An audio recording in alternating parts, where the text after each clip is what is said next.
in today's day and age, people are more starved than ever for personal human connection. And we get lost in the likes and the comments. So if you can use that social media to actually celebrate that other person, it goes a long way. Welcome to the Referrals Podcast, the show designed to help everyone from the solopreneur to the Fortune 500 company win the referral game. And now, here is your host, Michael J. Maher. Welcome, everybody, to another amazing episode of Referrals Podcast. Yes, I know it's going to be amazing because I know this guest is amazing. If you could ask the queen of relational real estate a question, what question would you ask? I had that question posed to me, and now I get to actually do it. I am so excited about bringing this guest on today. I cannot wait. You are going to be blown away. Can you have a thriving, blooming, blossoming business with referrals and by building relationships? Can you do this by relationship? We're going to find out today. I've got to give a huge shout out, speaking of relationships, to Kim Knapp out of Jacksonville, Florida. She is a realtor and a trainer in the Jacksonville area. She said the following thing just recently in our joingengen.com, our generosity generation group. And I just had to repeat it for you because I just love Kim and I love what she's doing there. She said, our office just finished reading 7L. They did a 7L book club, and Michael joined us on a call to wrap up. I don't always do that, but if you invite me really nicely, maybe we can work something out. What a treat. I met Michael in 2009 at a Gen event. I just read the book for the third time and wish I would have read it again sooner. Thank you, Michael, for generously giving back to the real estate community. If you are in real estate, mortgage, or title, you should read this book. If you haven't read 7L yet, you're definitely invited to read that. You can get it at thebookonreferrals.com, which leads you to Amazon. I get like $1.60 when you buy a book, so that's not necessarily a sales pitch. But this one is a sales pitch. MarchMagicChallenge.com. 30-day challenge in March. Why are we doing it in March? Is because business is booming. Business is ramping up. And when we see the most activity in the market is typically in that March. You know, you've heard of what April showers bring May flowers. Well, I'm telling you, March planting is the key. And you're going to plant a lot of seeds in March, in the March Magic. We had hundreds of referrals generated last March in March Magic 2023. So very excited about March Magic Challenge this year. By the way, totally new, revamped, all improved, all new recordings. The way it works is daily coaching from me. I send you a 5-minute video, and then you have the opportunity to do the activity, and we have accountability in the joingengen.com group. It's a pretty cool setup. Every day I send you something positive, inspirational, and instructional, and you get the opportunity to make it happen. And the result is referrals. Let's make some magic in March. Check out marchmagicchallenge.com. Speaking of magical, our guest today is magical and magnificent. She is the queen of relational real estate, though I will tell you that in talking to her, I can't believe she's old enough to be a queen. I think she might be better named the princess of relational real estate. But Jacki Semerau Tait, known as the queen of relational real estate, is a top producing realtor out of Flagstaff, Arizona. After losing her house and having literally $4 to her name, Jacki found herself needing to recreate herself. Her story seemed like the lowest of lows, but became the catalyst needed to launch into her dream life. With over 2 decades in the industry, obviously started at 12, Jacki has empowered thousands of agents to achieve a consistent 6-figure income while maintaining a balanced life. Her mission extends beyond real estate, as she's an international best-selling author and professional motivational speaker. Without further ado, let's welcome to Referrals Podcast, Jacki Tait. Jacki, welcome. Hey, thank you so much for having me. I always laugh when I hear the line, the queen of relational real estate. I didn't come up with that. My PR team did. And I just said, okay, I'll go with it. Hey, just run with it. It's all good. What's interesting is speaking of other people coming up with things, so because of our logo, which I love our logo, our logo has a lot of meanings. The Referco logo has a lion in it, it has a shield in it, it has wings in it, and it has a crown. But people see it and it looks like a coat of arms, and I've been called the king of referrals. So we have the king of referrals, and I think we've got a little bit of the queen of referrals here today. And that makes a full house, if you're asking me. So I love a good poker reference. well, let's double down then. So, which is a blackjack reference, actually. So let's go all in today. There you go. Wait, there you go. All right. So I right off the bat, I'm going to go a little bit off script from the questions that you and I talked about. And it's like, I have to wonder, with all the different ways to do real estate, to lead generate, to get business and to do this business, how did you get started in the referral game?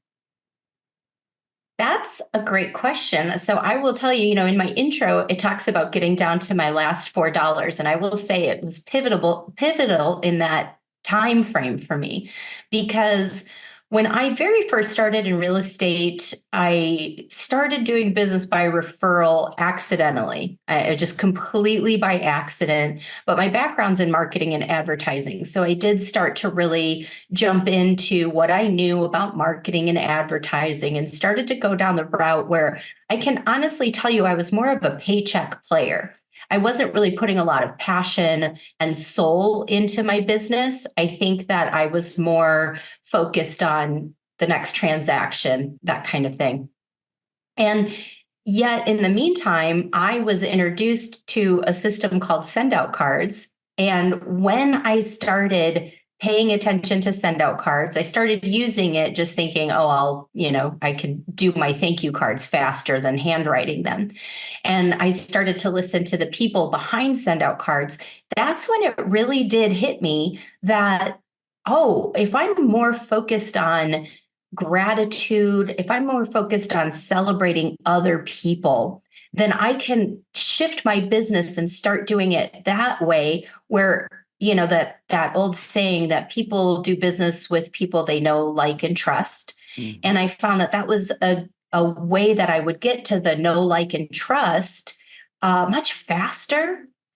And then it started to open up where you start to look for reasons to celebrate other people, and you start to genuinely jump into their world and care more about what's going on with them than what's coming over your way. And so when I saw the power of that, that's what really shifted my mindset into just really starting to focus on my relationships, my professional relationships with other people, celebrating them, being of service to others. And then the referrals started to come in. I didn't know where that answer was going to go. I really had no idea, but shout out to Cody Bateman and Send Out Cards for kind of setting the tone for you to go down the path of relational and that kind of thing versus, my MBA is in marketing and communications. And you and I both know that, man, you can get creative with marketing. You can have a lot of fun in marketing. Marketing works at a certain level. But you and I both decided to kind of go down the communications avenue versus the marketing avenue. And instead of having strangers call us, we decided that we're going to have friends call us, friends and family call us. And I absolutely love that how you came about that, because it's like you said, you kind of happened by accident, but you got into a culture kind of like the generosity generation. And you found out that, man, all right, like this way will work. And the other thing that I think is interesting is that it's also expensive to market. It can be very expensive, especially if you make mistakes. So, when you have $4 to your name, I also started out with basically no budget. And you talked about going transaction to transaction. Well, we both needed money early on. So yeah, we're going to think about transactions maybe a little bit more than relationship. And then we discovered that the reason we got the transactions were the relationships. So similar. I absolutely love that background. And I honestly did not know, where you were going to go with that. So like I said, shout out to Cody Bateman for creating that that culture around send out cards and doing what he does best, and love that. All right. So you are saying that it is possible to build a business you love with referrals based on deep connections. So I've got to ask, like, what's the first step? Now that you've been through the iterations, you know the steps to take. So what is the first step to doing this? Well, and it's funny because I did not know you were going to ask me that first question. That's a true story about send out cards. And so I will tell you, I have this in writing, so I'm not making this up, but the first step is to send out a personalized note card every day. I kid you not. That's another shout out for send out cards. But even if you're not using a system like send out cards, just even if you're doing handwritten note cards, if you're using other systems, however it works out best for you, however you put it into your world. And to me, it's one a day. And I'm a big believer in a 5-day work week, because I think especially when you are a self-employed entrepreneur, which that's what you are in real estate, when you're a self-employed entrepreneur, the temptation to work 6-7 days a week is overwhelming. And especially in real estate, where sometimes you do end up working more than the 5 days, I think it's important that you can make yourself available to work with clients on the 2 days a week that you're not working. But if you stick to a 5-day work week where you're working your habits 5 days a week, I think that's a really powerful way to maintain some work-life balance. But so I send out one personalized note card a day, and I do that 5 days a week. And honestly, there are days where I send out many more than one. I'll send out 20. Doesn't matter. But the habit is to do at least one, because then you're looking for reasons to celebrate others in that note card and making a difference when it hits their mailbox. Because let's face it, when you get your mail, what do you normally get? You get your junk mail, and you get your bills, and you get, especially this year, you get all sorts of political ads and all the things. So when you have this one note card that's personalized, that's the first thing you open, and it makes a difference. That is a great ad for handwritten notes. I mean, in 7 levels of communication, sometimes people challenge me on, like, you have the whole middle level is handwritten notes right before the influential zone, which is phone calls, events and seminars, and one-to-one meetings. And it's like a whole, and I have to tell you, ever since November, which is what we call November here, which was to write one note a day for 30 days, another 30-day challenge that we did. People are starting to get it. They're realizing the power of a handwritten note. And I'm glad what you said about like one a day, because like I teach handwritten notes, and I write a handwritten note a day. I always write it at about 1:30. I have a Bang energy drink. Today is not sponsored by Bang, though. If you do know somebody at Coca-Cola or the distribution or Bang, let me know. We'd love to talk to them. But here's the thing is I drank my Bang, which is kind of I almost call it like a vice or a little bit of a bad habit, but I'm going to complement that bad habit with a good habit, which is to write that handwritten note. So I write a handwritten note at about 1:30 every single day. When do you tend to see that you write your handwritten notes on a regular basis? First thing in the morning. So when I sit down at my computer, because I use send out cards, it's on my computer. And so I have a habit system that I do when I sit down at my computer. Now, I will tell you, it's sometimes different times of the day, depending on what else I have. I have a very healthy morning routine that has nothing to do with business. But when I get in front of my computer, first thing I do is check the MLS. I obviously respond to any emails that I've seen come through on my phone. And then I log into my send out cards, and I will send something out. And it's usually something related to whatever happened the day before. So if I had coffee with somebody the day before, I wake up in the morning and I send out a note card saying, "Hey, thank you so much for meeting for me for coffee," or, so on and so forth. Well, I love that. And I've gotten 2 notes from send out cards in the last 2 days from one person. James Nellis sent me, and here's, like, I don't want to make this huge thing, like a send out cards ad, right? But it's like one benefit of a send out cards ad is that, or send out card, is that you can put a picture of the person on the front of it, which is really hard to do when you go to Walmart and buy cards or go to Amazon. It's really hard to find pictures of people you know on them. But with send out cards, you drop so the first one was a picture that I have of Bobby Witt Jr., who just signed, 11 years for 188 million. Him and I were at a Royals camp. And then there was another one where I'm standing on Sherrick Bolton, which is called K Rock, and it's a rock that's suspended 3,500 feet in the air. It's a very dangerous thing. I would never recommend it, and we'll never do it again.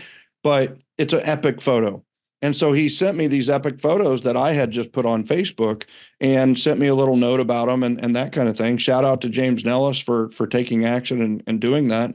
And you know where they're at? I have 3 of them from James over the last year. They're all 3 on my refrigerator. Isn't that interesting?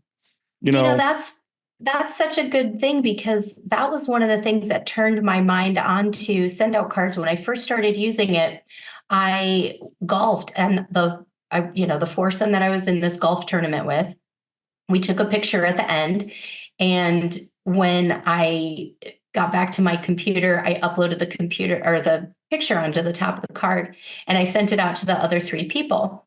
And I want to say it was maybe 3-4 months later, I went into one of their offices, and on their bulletin board, pinned up like prominently, is the card I had sent. Mm-hmm. And I thought, there's some staying power in this. And again, I think it is like you put pictures of, not pictures of me, pictures of you, pictures celebrating your life.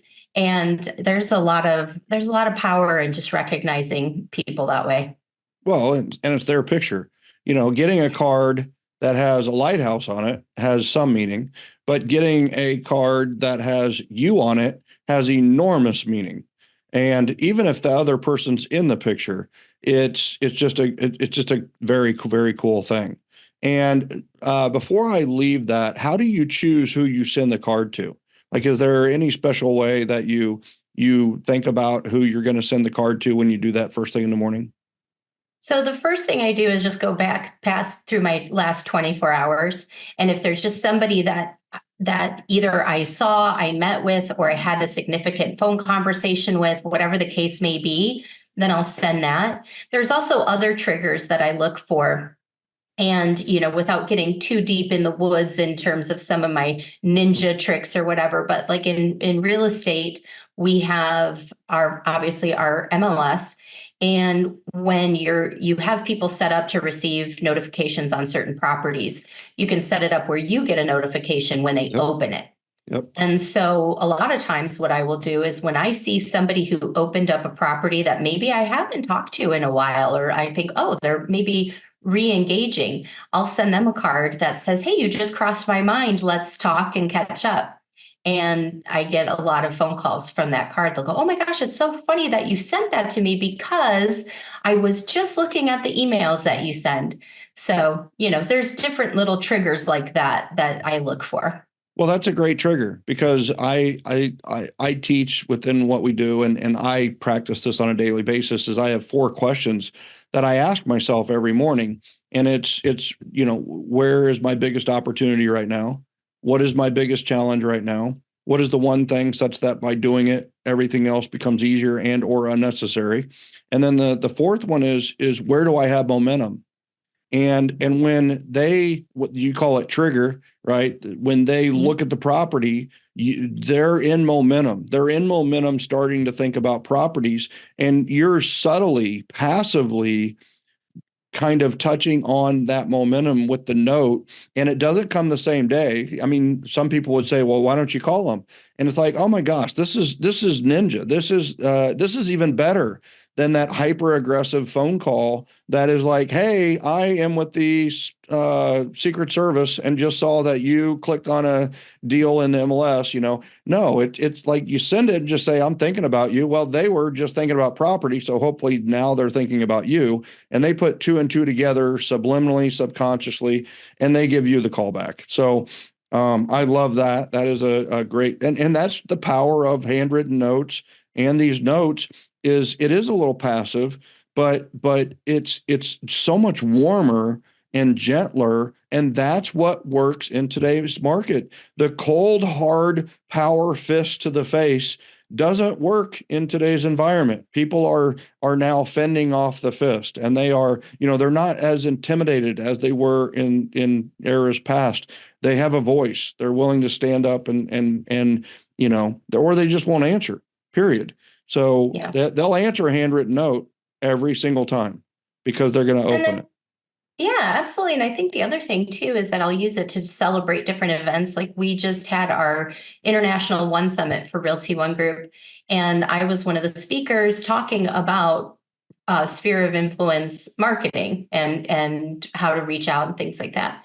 And so afterwards, I took bunches of pictures, put them all in a card, and I sent out a personalized card. So different pictures for different people based on the people who booked me to speak, are the owner of Realty One Group, the people I met, people who came up to me afterwards that I got connected with. So it's just such a great way to say, hey, let's stay in touch and make a difference. And it's a much more powerful thing than just shooting a text and saying, hey, thanks a lot for having me.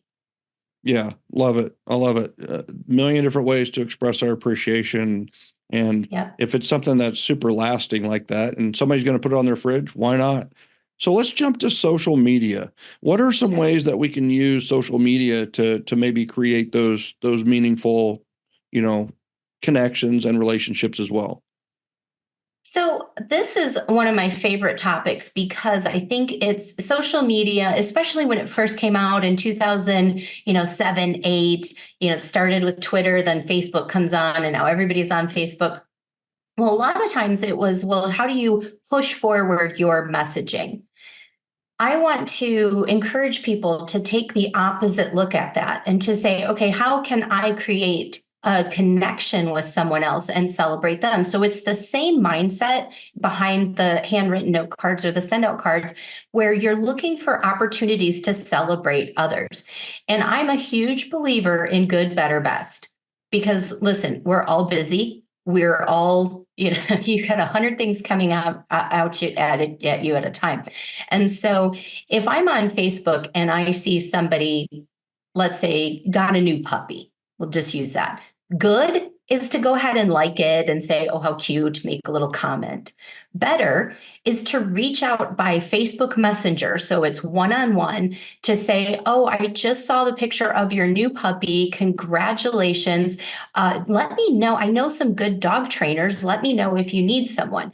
To, again, be of service. And I'm going one-on-one, not just leaving it in a public comment. And then best is to actually either take that picture of the puppy, put it in a card, send it out, or pick up the phone and call them and tell them about maybe some of those resources that I might have for their new puppy, or just give them the opportunity to chat about it.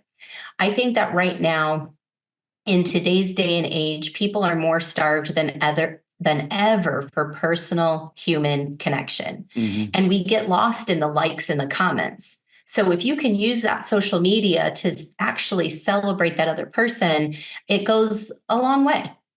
Yeah, absolutely agree. I love it. It's so funny you used the dog example, because literally this week I had a friend that I saw got a pug. And so I just went and I just Googled pugs, honestly, just to kind of see what was up. Well, I didn't know this, but the care of a pug is actually a thing, like especially early on, because of potential respiratory issues and things like that. So in reading the article, they actually had a suggestion of a couple of books. So I actually went to Amazon and I just bought a couple of books for them on pugs to have delivered to them. And the total was literally, I think it was under $20 for 2 books that were on the care of pugs. And just sent it to them, and they will probably get that maybe today, tomorrow, maybe Monday. And I'm excited to hear what they have to say about that. But you're exactly right. Is we can use, don't just use social media to like things. Don't just comment, but break the wall, break the social media wall. And you do that through a phone call, through an event, through a one-to-one, through a gift, through a handwritten note, whatever it may be. But break the wall. that is, people want you to break that wall. Like you said, I think they're craving human interaction more than ever, even though people say social media is driving human interaction more than ever. And it's like, no, it's honestly, it's driving animosity as much as I've seen anything, and divisiveness, unfortunately. Yes. But that's what happens when you give everybody a voice, is a lot of times the most uninformed will have the loudest voice, and it is what it Yeah. is. But well, let's make it a positive. Let's Yeah, make it exactly. a I think useful the other tool. thing, yeah, the other thing that happens with social media is it gives you a false sense of connection. Mhm. Because listen, I have some very dear friends that maybe I went to high school with, and maybe they're the kind of people who post almost daily about their family and their business and what's going on. So I feel like I'm connected to that person because I know what's going on in her life. Right. However, if we haven't had a one-on-one conversation, we're not actually connected. We're just informed. And there's a difference. Love that. So instead of just being informed, I talk about it in 7L, it's informational zone versus the influential zone. And it's like, we got to enter that influential zone. You're right. Electronic communication, it's just informational. You get informed, but you're not connected. You're not in influence. You're not in a relationship at all. It's just information, and guess what? We're suffering from information overload. So Yes. if we can break through and be influential with that person, then like you said, when you called and said, I have these connections for puppy trainers and dogs and that kind of thing, it's so much more impactful. Who's doing that? Like very few people are doing that, and it's all helpful. So I love Yes. that. All right. So we're talking a lot about sphere of influence, and my definition of sphere of influence is everybody you've ever known. Essentially, it's everybody you know. And so what are maybe 2 or 3 strategies or steps or things that you do with your sphere that has seemed to drive relationships up and drive referrals up? Well, here, I'm going to answer this in the most unsexy way possible. Dude, this is one of the most unsexiest shows ever. I have kept a certain standard on this show. And I just want you to know that we talk about stuff like systems. Can you believe Thank that, you. Jacki? Thank you. We talk about things like standards and values. We are I think those things are the sexiest things ever. But I'm telling you, you have a title of a session at a conference, and it's like systems for success, and nobody shows up. It's like 5 people. But if you put marketing in the title or guaranteed hot, new and improved sex, something like that, free for free, then the title, everybody shows up for guaranteed hot, new and improved sex for free. And it's not even about real estate. It's just so like, people are looking for that, like, oh, give me that really cool trick that no one else is doing, that super sexy thing that I can do that's like above AI, and beyond. baby. And it's a magic pill. And no. Here's what I'm going to tell you. The thing you need to do, the thing I do to increase my relationships. Are you ready? I pick up the phone. Oh my gosh, I know, it's revolutionary. Yep. Listen, it's so basic, but no one is doing it. I'm a big proponent. Think about what we're already talking about. We're talking about personal connections, sending out actual physical mail. Now I'm talking to you about picking up the phone. Let's just face it, what's old is new again, because so many people have gotten away from these simple basics. And now you've got a lot of people who go, well, nobody wants you to call. They just want you to text. And so it's so easy to send a text because why? You think in your head, you've made an excuse to say, well, because people don't want to be bothered with a phone call. So a text is so, it's just less intrusive, and I'll just send out the text. That is a load of garbage. And let me tell you why. Because what you're really doing is saying, I don't want to face rejection. And if I send a text out into the universe and they reject me in a text, it hurts so much less than if they reject me over the phone. That's the truth of why you're not picking up the phone. So for me, if you can make a system to pick up the phone and listen, especially in real estate, I am not the kind of coach who tells you that you have to pick up the phone and make 100 calls a day. If you're not making $1 million GCI in this business, what are you even doing in real estate? No. If that's the coach you want, I'm not your girl.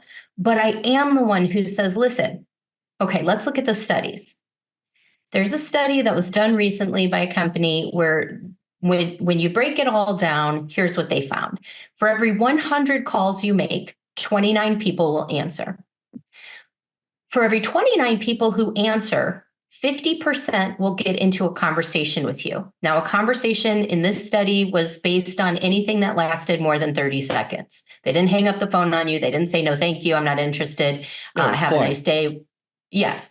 So 30 seconds or more, you got into a conversation. So with between 14 and 15 people. Of those 14 and 15 people that you talk to, 2 will set an appointment with you. So what does that say? So if it takes you 100 phone calls to come up with 2 appointments. If you want to get 1 appointment a week, you have to make 10 phone calls a day. Mm-hmm. That's it. 1 appointment a week, 10 phone calls a day, again, based on a 5-day work week. So now you're looking at this and going, okay, so if I get 1 appointment a week, that's 52 appointments for the year. I would tell you that if you're getting 52 appointments for the year in real estate, you're going to do very well for yourself. But let's even just break it down farther and pretend you're awful at closing the deal. You're great at the relationship, and then you get in front of them and you don't know what to say, you bumble the appointment, whatever the case is. So let's say you only get 50% of the people you actually meet with to do business with you. Well, that's 26 homes in a year. And when the National Association of Realtors is telling us that the average real estate agent sells 6 homes a year, I promise you that if you're getting to 26 homes a year, you're having a very good income for yourself. So that's the very hey, it's not rocket science. It's nothing new. It's not the magic pill. I can't tell you I'm going to go try this right now. And no. 10 calls a day, 5 days a week. You will get yourself 52 appointments a year. You want more than that? Do the math. Make 20 calls a day. Whatever that math needs to work out to get you to the number of appointments you need, there you go. And so this is why you're picking up the phone and you're calling the people in your network. You're calling your database. You're calling people you receive referrals from. And frankly, you're calling people you're connected to on social media. People come to me frequently and say, Jacki, I made, calls to all of the people I know, and I only, that's 50 people. Now what? How many people are you connected to in social media? Can we talk about how to get their phone number, get connected with them, make a phone call, have an appointment, move that forward? Absolutely. So anyway, if you want the number one way to genuinely build your business by referral, you got to pick up the phone. That's so powerful. And it's just like there's a strategy that we use a lot. It's called the 1st and 10, right? First thing in the morning, make 10 phone calls. That's it. First, if that's the only strategy that people implement from 7L and from the referral mastery system, they have success. That's it. First thing in the morning, make 10 calls. And, the other thing that they talk about, and the thing that's amazing about this is if you're making these 10 calls and you're only getting 1 appointment, if the other 9 are polite, positive conversations, they actually lead to conversations they lead to conversions and contracts down the road. So you're really probably going to get more than 52 appointments. You're probably going to get more like 100 appointments because of the cumulative effect. The compound effect is going to kick in. And just from hearing from you and knowing that you're a live person and knowing that you care, it increases the rate. I have to give a shout out to Roger Savvy who teaches PUF, which is pick up the freaking phone. And it's like, he talks about having PUF time. Have your pick up your freaking phone time. And it's one of those where you're exactly right. Now, I've got a question for you on this that sometimes we get asked, which is, well, they don't answer the phone. How do you have them answer the phone? What do you do if they don't answer the phone? Well, okay, so let me backtrack into, there's 3 different things you can do if they don't answer the phone. Sometimes you can just not leave a message, put them right back in your call list for the next day. And sometimes when you don't leave a message at all, somebody will say, "Oh, you know what? Jacki called me, and I missed her call. I don't have anything from her. I'm just going to go ahead and call her back." So that's one option you can have. The second option is to leave a voicemail. And if you're going to leave a voicemail, you want to leave just enough information to get them to call you back. Don't throw up all over the voicemail and say, "Hey, this is Jacki Semerau Tait, and I'm calling because you said you were interested in coaching with me in real estate, and so I just wanted to tell you I've got a new blah, blah, blah, blah, blah, blah." Like, no. Babble. And now you've left so much information on the voicemail, they don't need to call you back. They'll look at it and go, "Oh, well, I don't care." So there you go. So just enough to entice them to call you back. And one of my favorite things that I do when I do leave a voicemail is I like to give them a time to call me back. I'll say something to the effect of, "Hey, this is Jacki Semerau Tait. I know we had just talked last week about listing your home in Flagstaff, and I'm sorry I missed you today. Maybe if you could give me a call back tomorrow between 10 and noon, that would be perfect." Now they don't get up in their head about things, and they almost view it like an appointment. I get a lot of success back from that.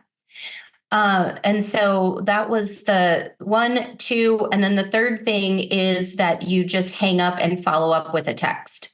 So if you don't get a hold of them, instead of leaving a message, you text them and say, "Hey, I was just trying to reach out to you. I didn't leave you a voicemail, but if you have a chance, give me a call back this afternoon at 4:00, whatever." Love it. Love it.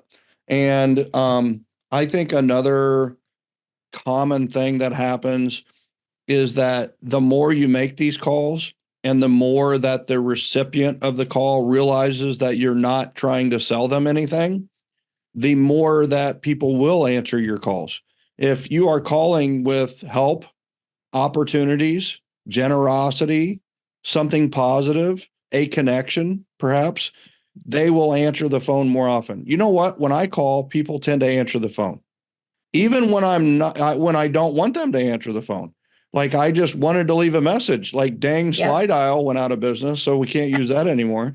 But it's like, you call and they answer the phone and they're like, "Well, Michael, people tend to answer the phone more when you call." Well, why do you think that is? It's because I'm not trying to sell them anything. It's probably going to be good for them, not good for me, or maybe it's good for them and good for me. But at the very least, it's going to be something that is good for them. And it is amazing when I call and people go, "Oh my God, I'm so glad you called." Well, that's how we need to be. If you're the part of the phone warriors who were calling and asking for referrals or calling and asking for business, then guess what? Nobody's going to answer your phone calls. Not even your freaking mom will answer the call when you call, because you're always looking to sell. You're always looking to ask for a referral. So yeah, guess what? You can get a business where people answer the phone when you call. And guess what? If they answer the phone when you call, you can get more things done, period. So 100%. love that. Love that. All right. So let's, all right, things are rocking and rolling. How do we avoid burnout and still achieve a thriving real estate career without sacrificing that all important personal life?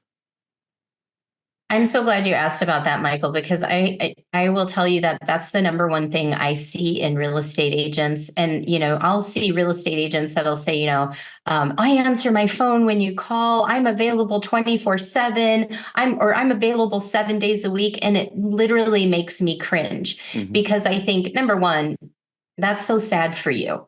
That is the worst way to run your business. And I say this from experience because, as we talked about in the beginning of the podcast, I did get down to my last $4 and had to reinvent myself, had to, pull myself up from my bootstraps and figure out a way to move forward. And it took years to get to a point where I was now thriving successfully with a consistent book of business in real estate. And when that happened, I became one of those agents where I was afraid to miss a phone call, afraid to miss anything, because I didn't want to go back.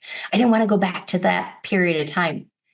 And then I actually sacrificed my health. I ended up in the emergency room and then bedridden for 10 days and had to learn how to rebalance my life.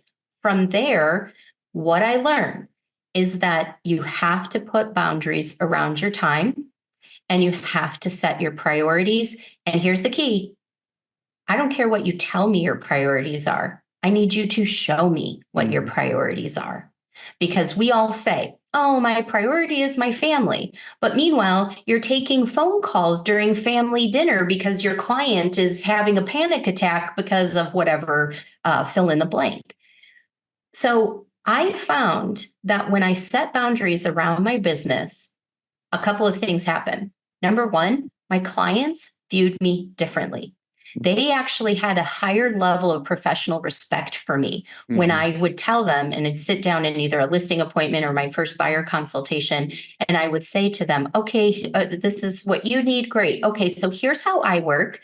And I will tell them my business hours are from 9 a.m. until 6 p.m. Monday through Saturday. Now, listen, I think those are very generous business hours. I try to protect Sundays for my family in as much as possible. Then I have the conversation with them. But listen, this is real estate. I understand sometimes a house is going to come on the market Saturday night and things are competitive. If we have to go see it Sunday, that's okay. Sometimes we're going to hit a deadline over the weekend. That's okay. So I let them know that I'm willing to make exceptions for when it truly is necessary. But other than that, don't text me at 10 o'clock at night and say, hey, we're not getting the showings on our house. Do you think that we should consider a price drop? That can wait till 9 o'clock the next day. And when I started putting those boundaries around my time frame, clients gave me a higher level of respect. And you kind of think about like, okay, if you're going to go into your doctor, you have to go in during the business hours the doctor's open. You can't call your doctor at 11 o'clock at night and say, hey, I think I need to come in and see you. I got this thing with my sinuses. You can't do it. So people hold you in a higher level of esteem. I've had people thank me for that. I've had people say, oh, I too try to protect my Sundays, and I appreciate that you do that as well. Great. And then, so that's just like the basic, put some boundaries around your time frame and then hold to it. I tell you what, my business hours, I say start at 9 a.m. I will have people who will try to call me at 8:54 and I'm available, but I won't answer. And I will call them back at 9 o'clock. Just because you have to, once you break your own rule, then it's all, oh, okay, I guess Jacki didn't really mean it. It's fine. Well, 100% on that, just so you know, I mean, just to kind of amplify what you just said, the brilliance of it is interesting. You went with 9 to 6. Those were my hours. And I remember when I first heard the concept of setting business hours as a realtor versus being available 24/7. Literally, the first week I went to 9 to 6, I had a client call me at 6:30 on Friday to want to see a property. And it was a $650,000 property, which in Kansas City and at the time was a pretty major league transaction, and I guess still would be. But I stuck to my guns and I said, I have an appointment. Now, that appointment was hanging out with my wife, Sherry, and it was like, I have an appointment tonight, but I can do 1 p.m. or 4 p.m. tomorrow. And then I held my freaking breath. I held my breath for what was going to come. And I thought I was going to die because it took them way too long to reply. And then they go, well, we'll take the 1 o'clock. And I was like, okay, then I'll make sure we're lined up for 1 o'clock tomorrow and we'll go see the home. I hung up and I called Sherry so excited that it was like, oh my gosh, I'm going to be able to do this. I can do this. I can have hours 9 to 6. This is awesome. And I've stuck to the guns ever since that I have business hours and I'm not available 24/7. At 9 to 6 were my hours. And I believe that Saturdays were my money-making Saturdays. I made a lot of money on Saturdays between showings and listing appointments. And I would go back to back on Saturdays with money-making appointments. And I absolutely love that. And you're right. People look at you differently when you have hours. It's like anything. If you're available all the time, then your value goes down. Your value is connected to your availability. And it's one of those where when you are less available, you are more valuable, like a diamond versus, a penny. You literally could walk outside right now and probably find a penny on the ground that somebody just discarded, never thought twice about, doesn't care about. And why is that? Right? Because there's so many pennies. And guess what? Not a lot of diamonds. So I love that. That's awesome. You were going to add something to kind of this avoiding burnout and harmonizing and having a more balanced life. Kind of continue on that. I love it. Well, you just said something that is actually naturally what I was going to talk about, where you said I had an appointment. The appointment was with my wife, Sherry. Well, I didn't tell him that, but I told him I had an appointment. So I did not say I had an appointment with my wife, but yeah. Exactly. But that's exactly the thing that I encourage people to do is you can say, I'm sorry, I have plans. I'm sorry, I have an appointment. I'm sorry, I'm already taken during that time. And this is where show me your priorities comes into play, because in your mind, you had an appointment set with your spouse, who should be the most important person in your world. And you held that appointment instead of saying to your wife, oh, I got to go run and do this. And I got to meet this client. And now your wife is like, well, what the heck? Now you're showing her that she's not that important. So that's one of the things that I was going to actually say is like, you can say, it's okay to say, I have something going. And now I'm to the point where I'm fully comfortable saying, I'm sorry, I was out to dinner with my husband. I'm sorry, I was spending time with my daughters. I have no shame in that game, because listen, I'm not just your little, your wind up realtor doll. I have a life. I have people who love me and depend on me and care about me, that I need to pour into that relationship. Oh, and by the way, when I make the time and the priorities for those people, I'm better when I'm at work, because my love tank is full. I'm not feeling guilty. Now, listen, there's periods of time in life where things happen and what have you. And then that's where you have to have that conversation with the people who do depend on you outside of work to say, listen, for the next 3 months while I'm doing X, Y, and Z and trying to build up this brand or whatever the case may be, I'm going to need a little grace from you. But at the end of this 3 months, when I'm through this period of time, I'm going to come back to the set hours, whatever that needs to look like, you can do. I think making that person a priority within your schedule. And then the other thing is just making sure you're taking care of yourself. You have to have some downtime for you. I will tell you, one of the things I started doing is every time I have a closing, I would set an appointment to get a massage. That was my thing. So to me, I'm like, okay, I've got the money in the bank. I'm going to reward myself for the hard work that went into that closing, and I'm going to have a massage. And then, you get to points where you're having like 3 and 4 closings a week, and you're like, okay, that would be a little bit of overkill. So then you learn other things. You're doing 3-hour and 4-hour massages. I love where you're going with this. I like that. You're like, where did I go? But then, hey, if I'm getting 3 and 4 closings, then maybe it's a massage and I'm going to go get my hair done. Or maybe it's, whatever, fill in the blank. Maybe it's, listen, I'm looking at my schedule and I've got 7 closings in 1 week. So I am going to go ahead and schedule for 2 weeks after that to go take a little long vacation weekend with my husband, or go spend some time with my daughters, or go down and see my parents and where they live, whatever the case may be. But you reward yourself with some personal time and some self-care. And what that looks like in your world is completely up to you. And if you want your business to explode, just go on vacation.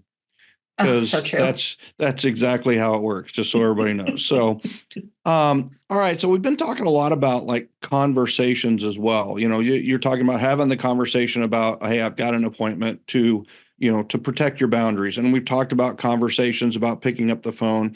So how do you listen for cues in conversations that can lead to a referral opportunity? What are some of those cues that you hear that just trigger something that, all right, I need to maybe take this conversation to being a referral conversation? Yes, good question. So one of the things that I'm really adamant about is you have to listen for life changes, life events that happen. And these are the things that can lead to you being able to not say, oh, well, hey, can I get a referral from you? But rather to, again, provide value. So as an example, life change event might be they had kids, they need more space. Their kids moved out, so you're having a conversation with someone who says, oh, yeah, my youngest just went off to college. I am officially an empty nester. Yeah. Oh, wow. What are you going to do? Have you, do you have some plans? Do you have some thoughts? What are your dreams and goals now that the kids are gone? And you start to listen. Oh, yeah, we've always dreamed about owning maybe a little vacation house over in wherever. Oh, now if wherever is where I service, I'm going to throw myself into that situation. If it's not, I'm going to say, oh my gosh. So you're looking in San Diego, California. I have the best real estate agent in San Diego. Would it be helpful for you if I connected you? So now I'm creating a referral situation for, between me and another agent. So that's if you're listening for their specific needs. Now let's take it a step further and you're listening for a different set of needs, right? Oh, you know what? The latest in our world is we just had our son just got married and they, now he's got this, job opportunity up in Flagstaff where you live actually. Oh my goodness. Would it be helpful if I get in touch with your son and have a conversation about the real estate market here in Flagstaff? So you're listening for those types of cues that you can insert yourself. And notice that I didn't say, oh, well, how about you give my information to your son and I'm happy to help him buy his next house in Flagstaff. No, what I'm offering is, can I be of service to your son by having this conversation? So you're listening for those types of cues. And you're wording it in the way of first of all, it's a benefit to either them or their son in this case, or you're looking to help. And who knows if the conversation will lead to business but you're willing to have the conversation to help. And a lot of those conversations that started with help end up with you helping them professionally and getting paid to do it. So I love that. I love that. So you're the queen of relational real estate. What kind of final words of wisdom would you give people on, becoming that king or queen of referrals in their own location? Well, I think if you haven't picked up on it by now, I think the number one thing that I can tell you is help people understand that you are there to help them. And when you're making your calls, when you're connecting with people in your database, when you're sending out your cards, all the things that you do, the best thing that you can put forward is that you are there to be of service. Now, that's not saying, hey, I'm here, I'm just going to give everything I have, I'm going to give it away for free, and I expect nothing in return. That's not the case. What I would encourage you to do is to have the thought process that kind of goes like this. I am an expert at what I do. I am an expert in Flagstaff real estate. And so I know that if you need to buy a house in Flagstaff or if you need to sell your Flagstaff home, I know I have what it takes to help you. So if I can just call you and connect with you, then I can offer my services if you need them. So now you're looking at this from a completely different thing. You're not looking at it like, well, I'm a realtor and I need your business. I need you to give me your listing. I need you to give me your buyer business. No. You're saying I have what you might need. And if we're a good fit, then I can help you. It takes a lot of the mental garbage out of making the calls, doing the follow-up, doing the, quite frankly, mundane systems that you need to do in order to stay top of mind and put yourself into a position where you're building your business by referral. And I hear you so loud and clearly. It's just so, it's beautiful because, I wrote in 7L, I talked about the evolution of the consumer and how the consumer, you're talking about the mantra that you go by is I am here to help. And that's the mantra of the generosity generation. What we need to be getting out to people is I am here to help. We're here to help. And it's a great way to end your Facebook post. It's a great way to end your email. It's a great way to any communication you have, put it as I am here to help. I am here only to help. And what's interesting is that's the slogan of the era of this generosity generation. And we've evolved from the ego era. The ego era the motto, the slogan was, I'm number one. We're Yes. number one. I'm the best. I'm the greatest.